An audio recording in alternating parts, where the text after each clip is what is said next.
So today we're going to look at book covers. Very simple and easy to do. A cover for a notebook. Obviously you need to buy the notebook first before you can start cutting any fabric out. And I'm not going to give you any measurements because obviously every book is different. But let's have a quick look at what we've got here. So this one has got a little popper closure. It's also got a little bit of quilting on it, just as a wee practice, a bit of fun. Inside, obviously your notebook goes in there, you've got a wee extra bit there. You can add as much as or as little as you like. This one is a tweedy one. It's got an elastic strap, and there's our pages. That can look quite effective. So I'm going to show you how to do a straightforward one, and then I'm going to show you how to do some maybe just a wee bit different. So the parts for your book cover: you need your outer fabric, which we're just going to use this just now. I'm going to use maybe an unusual combination. I don't think I would actually make this up, but at least it'll show you exactly where the bits go. So the next thing you're going to need is two side pieces for your flaps. Okay, so they are going to be the same distance this way, so it's the height of the book plus 2 seam allowances. On one edge, you're going to take it to your iron and fold once and twice, and then top stitch that. So there we have this one folded once and twice, and I would take that and top stitch it. That is going to be positioned on there. So your edges are all together there. This one, obviously you'd finish off your edge and you're going to put right side to right side. So right side of your flap to the right side of your book. The next thing you're going to need is the inner piece, which again is this lovely umbrella collection. And you're going to put this, it's going to be the same height. The width wise, it needs to be at least an inch less. That one's probably just an inch less. I want to be able to stitch down here without stitching this bit of lining in. Now this particular one, we're making it up and I haven't got any closures on it, but that's fine. You don't always need a closure. If you were going to put some elastic in, you would need to put your elastic in at this stage, so the elastic would go on here. Okay, and then these two bits down. Once you've done your elastic, that would be fine. Or you can, of course, you remember on this one we had the popper, so you need to make a little tab and the tab would get popped in. We'll leave that for the minute. We'll do that in a second. So now you're ready to sew.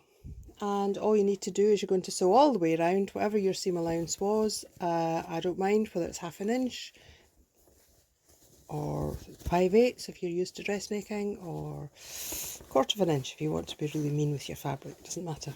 So here we can see this one, which is madly turning out. There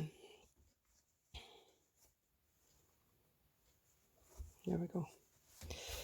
So this one, you can see why I've chosen different coloured fabrics on the inside, because you can hardly see what's what here. So there's my fabric. I've stitched all the way around. And notice as I've stitched that I haven't caught this bit in at the sides. I have caught it obviously top and bottom. And then when you turn this out, it will all be the right way. I need to fold that out as well. Make sure you poke out your corners as you go. As I say, we'll do the tab one in a second. Let's just poke all these corners out, and then you are ready to put your book in. So that would be just doing it in normal fabric.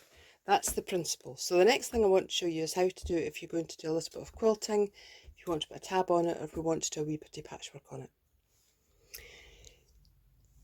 So if you wanted to do quilting, I wouldn't suggest that you would do it on a tweedy fabric, but obviously you could do it if you had a thinner cotton. And it can look quite effective. It is quite a small piece, so you can just play a little bit of quilting. There's no right or wrong, just do it as you fancy.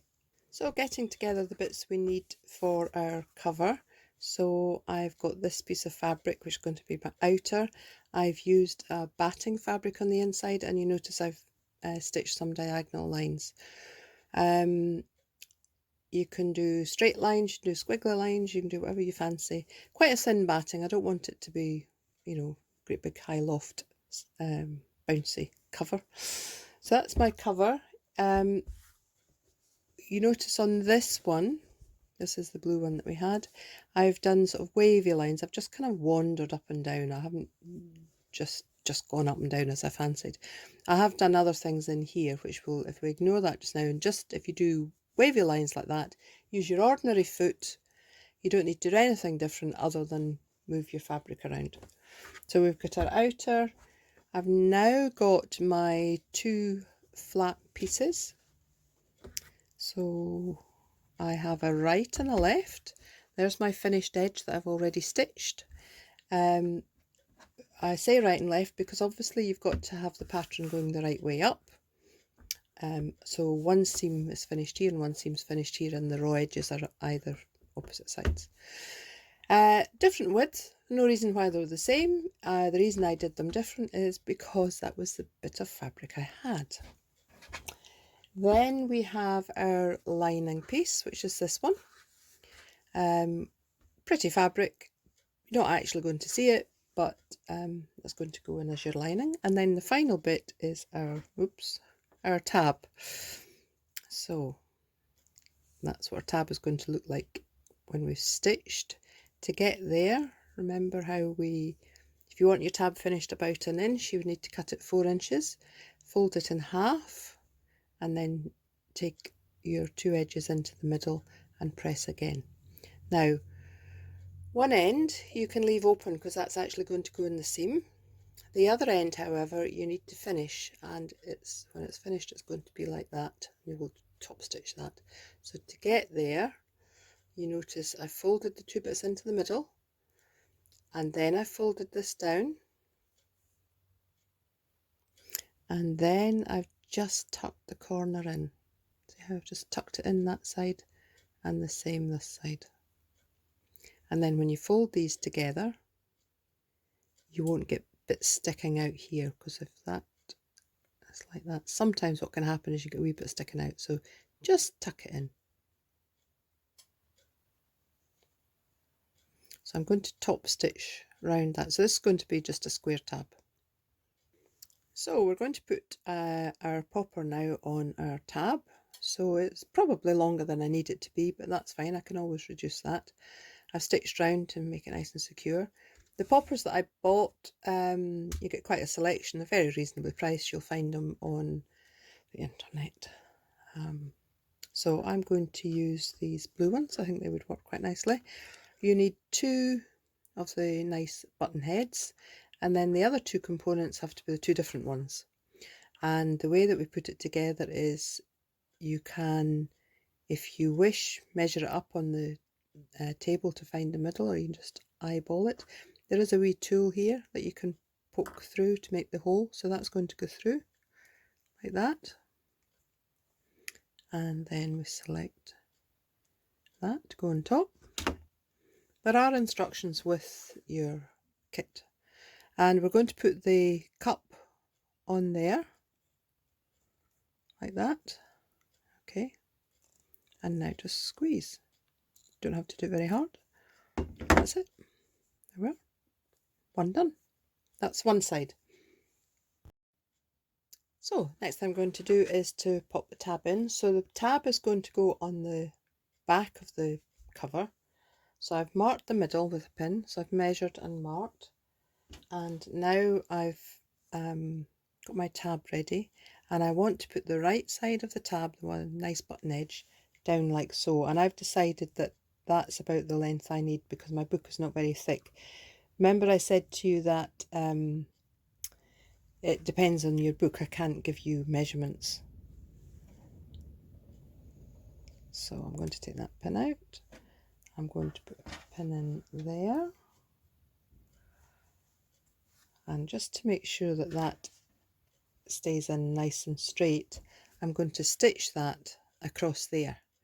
It just means that it's not going to move, and obviously I'm also going to take away the excess. So I would stitch that.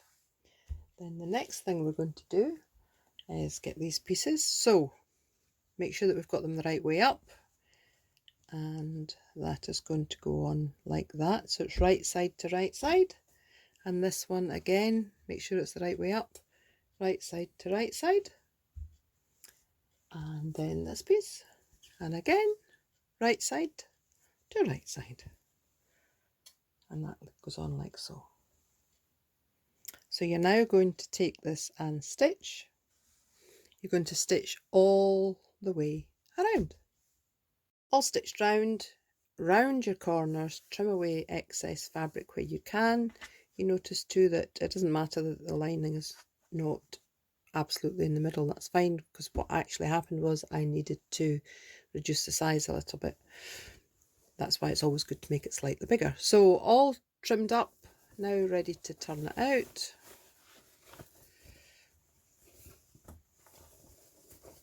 It's exciting bit when you turn it all out, isn't it? It's nearly finished. Now, I know some of you will be saying, but you didn't put the other half of the popper in. You're quite right, I didn't. So we're going to do that next. So I would turn this out, I would give it a really good press. Everything should get a good press. So there we go. So this is the back edge of my cover. That's the way it should look. Obviously, as I say, press all the way around. I'm going to just take a book and slide it in just to be sure that we're okay. There we go. Looks about right, I would say. So the next thing I want to do is bring this round, and I'm going to use my marker pen. So because it's a pattern, I can see where it's going to be. It's just going to be in that bit of leaf there. Okay. Now, take it out. So there's the other two bits. Remember at the beginning I said you needed 4 bits. I would always take the 4 bits out so you'd never get confused as to what they should both look like. So this is the button side that's going to go on the inside. So this time I am going to use my little tool, find my black mark, and obviously watch your fingers on the other side. Push that through. Now take the button side and put it in there, and this goes on like so. You then need to get the tool, and remember the tool's going to, that's where it is slightly fiddly to do. All that excess fabric in there. You can feel when you've got that button bit in the wee cup. Once you're happy it's in place. Not quite sure it's there yet. That's us. Squeeze. So once you put it together, as I say, give it a nice press. That's going, when you've got your book in, that's going to come round like that. I think that looks quite nice. So just as an extra little bit of fun, I have a strip of fabric here, and I've drawn 2 lines 1/2 inch in from the long edges. So you can see I've laid the first piece of fabric on, and I want to ensure that it covers from one side to the other. And I'm actually just going to pin that on, and then I'm going to take another little bit of fabric, and I'm going to come this way, and then when I've done that I'll go the other way. So I'm going to put the right side of this fabric onto that seam, onto that edge there, and I'm going to stitch down there. So there we are. I stitched that down and pressed it back. Oops. I'm now going to put the next bit of fabric and right side. I know you probably can't see the right and the wrong side, I can feel it from here, and I'm going to make sure it's within my 2 tram lines. I'm going to line it on there, and I'm going to stitch down there, trim off all this excess, and then fold this back. So obviously the backing fabric doesn't matter, there's just a bit I had here. So the third piece I have stitched on, as you can see there, and that's going to come back like that. But obviously I don't want to leave all this bulk under here, so if you just take these 2 bits up, so I'm only, and pull that lining bit back, or the base foundation bit back, Then if you get your ruler and line it up like so. And then, with any luck, that will be your next piece. So, next piece has been stitched on.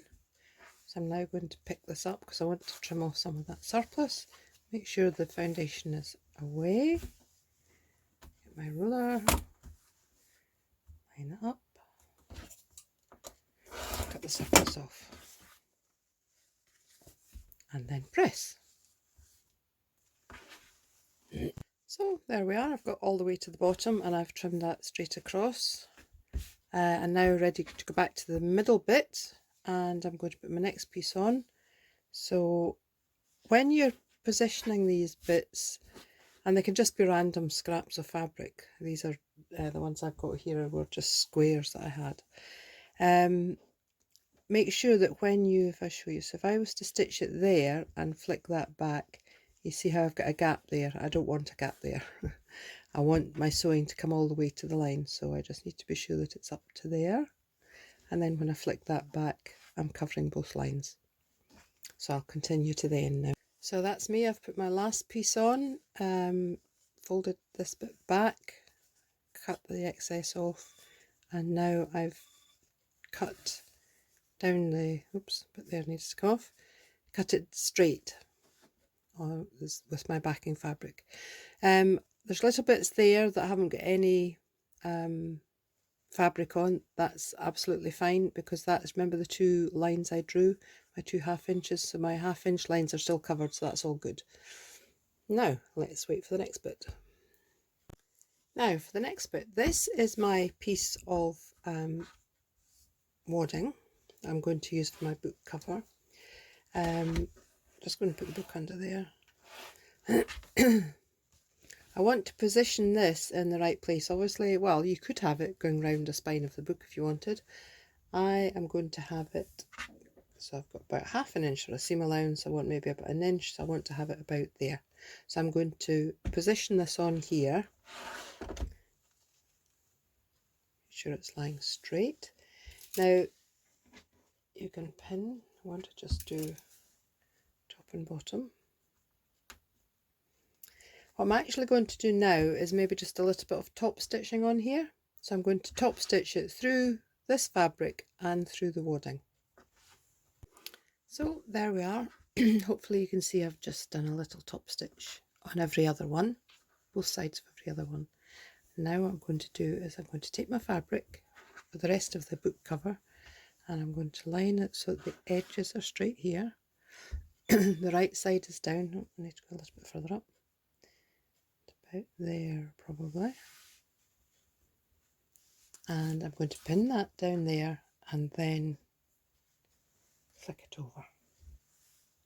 So that's a stitch down here. I'm then going to flick that way, turn it over and cut this to the correct size. So there we are, fabric attached one side and the other side, and I've done 2 rows of straight stitching. This would be an ideal time if you wanted to try your twin needle. That would be a really good choice. So now this is my piece of fabric to make my book cover, and when it's finished it will look something like that. Just a wee bit different. You could also use the same idea for all sorts of things. You may remember our little zip bag that we did. You could have, you could have something like that along the middle of it, and that would look quite effective. You could use it for almost anything. Just treat it like a piece of fabric, as it is.